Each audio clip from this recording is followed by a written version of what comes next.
What is up, guys? Yeah, I had already opened this thing. I had already started recording a video, but it was in portrait mode.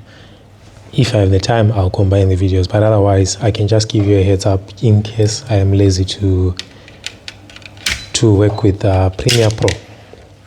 Anyways, this device has got a short circuit on the main power rail. It had a short circuit on the main power rail, and then after injecting voltage, the short circuit is kind of gone, but it's still there. 180 milliamps, 180 ohms, I mean. Anyways, when I'm plugging the charger, it still responds on the power supply that the short circuit is there, which is obvious because the resistance is too low. Anyways, it's back on 0 ohms, like 0 ohms. So what we're gonna do is we're gonna inject voltage. I was about to take the motherboard out because it's kind of hard to inject voltage on 180 milliamps, 180 ohms. Why am I talking about milliamps? I don't know what's happening. So what I'm gonna do is I'm gonna inject again.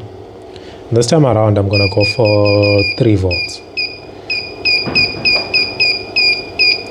It's a main power rail. I don't have the CPU in, so that's fine.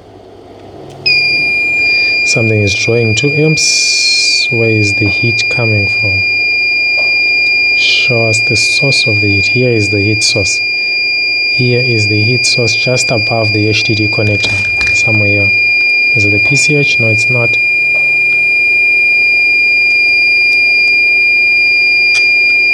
Whoa, it's one of these guys. One of these two. That is strange. Those never, or they almost never fail.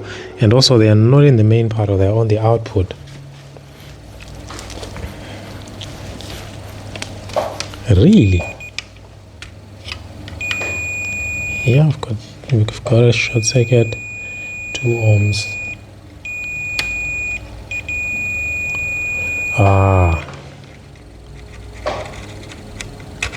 Yeah, this dual MOSFET is dead. Yeah, this one is going to be tricky because this is an output. The short circuit is on an output, and when we're injecting voltage, it's just going through to wherever it is going. So this circuit, I doubt if it's supposed to be having that much of a low resistance. And that is pretty low. So what I'm going to do is I'm going to take off that dual MOSFET. I'm going to have to squeeze myself underneath. After I've taken it off, I am confident the short circuit is going to disappear.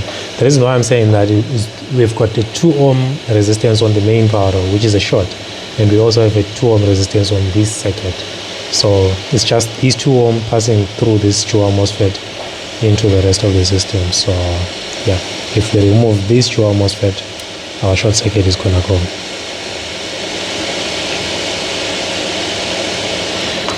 There we go, it's off. What about our short circuit? Yes, our short circuit is gone.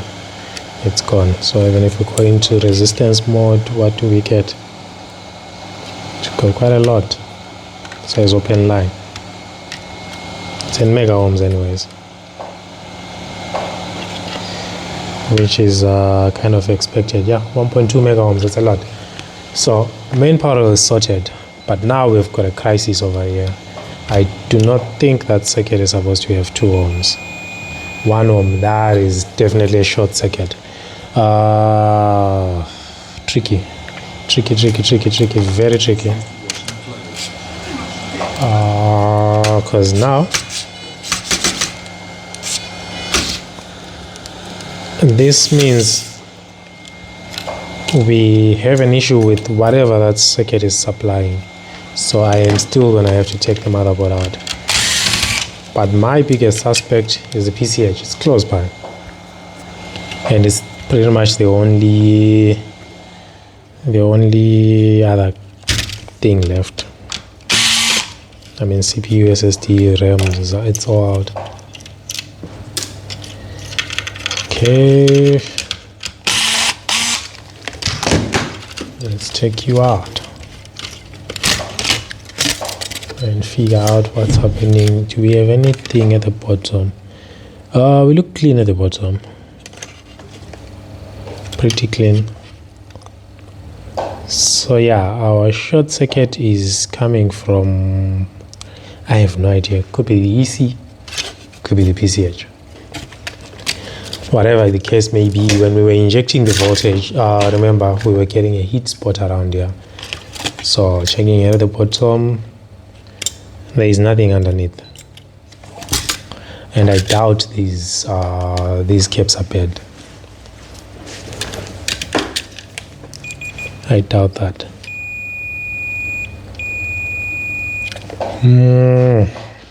What's the next approach on this one?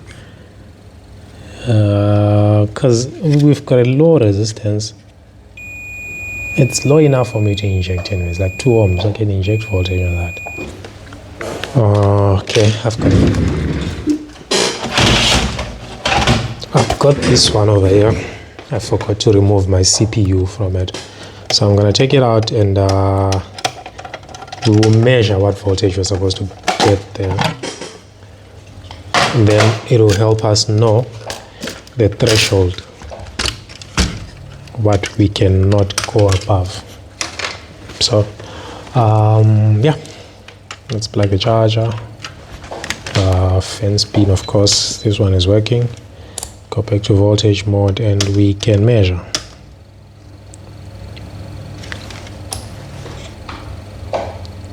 It's a 1 volt. Yes, it's a 1 volt line. Nah, that's a dead PCH. And that is a dead PCH. Anyways, I'm gonna be quick and replace that CPU from here. Take my, and I had not even screwed the other 2 screws, because I knew I was supposed to remove or to return this CPU out, but then I don't know how I forgot. I just took it and put it aside. So here's the original. I'm not gonna bother myself with thermal paste because these guys will generally do everything. Yeah, like I used to unlock machines for someone, like when they buy them from whoever or from an auction or whatever, and they'll come and unlock them. I would load Windows just to make sure everything is okay. And I realize now I'm wasting my time, because this person is still gonna load Windows when they get the machine. Now I just leave it as it is. So yeah, this is done. We are placing it aside. And as for that board, I do not think there is anything that we can do over here. Let us inject voltage. Let us inject voltage.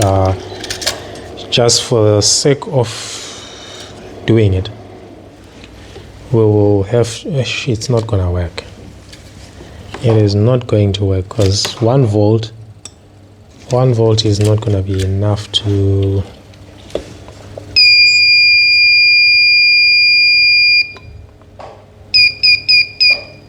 okay. I'm back to 1 volt. Let me see. Yeah, doesn't respond at all. Just nothing draws current. It's too low. So I cannot inject more than 1 volt because this is a 1 volt line. Okay, well, let's lift those caps. We can lift one leg.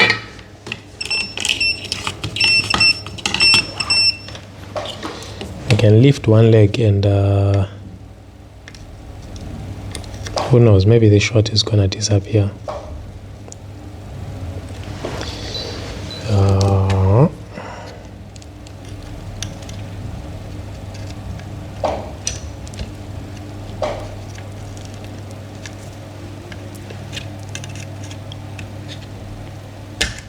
Why is it refusing to stand on one leg?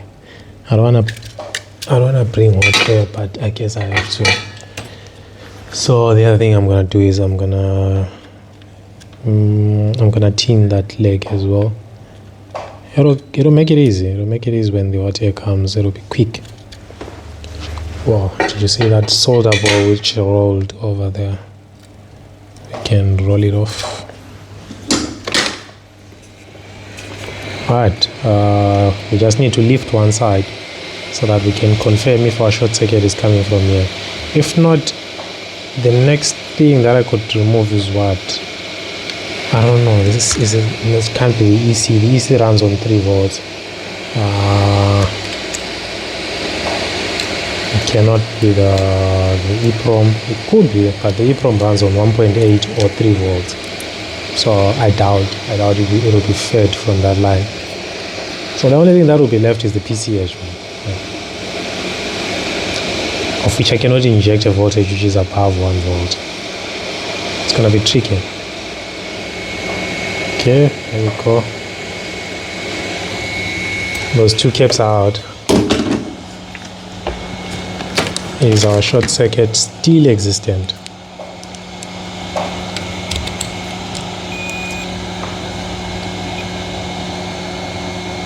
No way. There is no way the short was coming from those caps. What? Wow. Okay.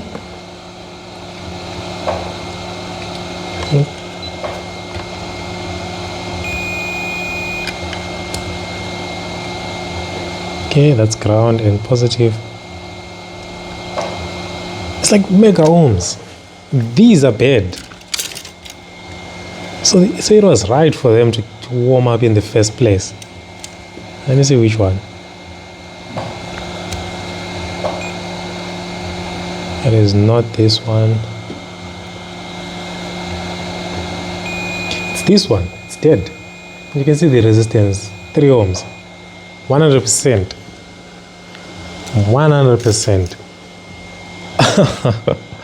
Alright, I'm gonna pause for a minute. I need to find a double diode to replace over there, and I need to find a mini PC that I can grab that those caps from. Actually I've got an Optiplex over here. Nah, these are bigger. These seem to be bigger. What's the rating on these? This is 2,560. Here it is, 566,3. No, it's okay. Let me find a mini PC that I can grab from.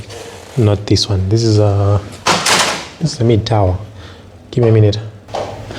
Okay, so I found a mini PC. Here. The caps I can grab from here. I'm just checking if I could also grab that dual FET. If not, I can just grab it from a Lenovo motherboard. I've got a Lenovo E15 over here. I'm pretty sure it's got that dual FET. Yeah, here they are. Can use those 2.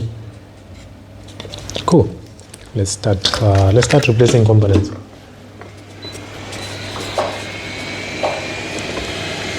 So we're gonna grab this guy from here, and we'll feed him on the motherboard that we're fixing.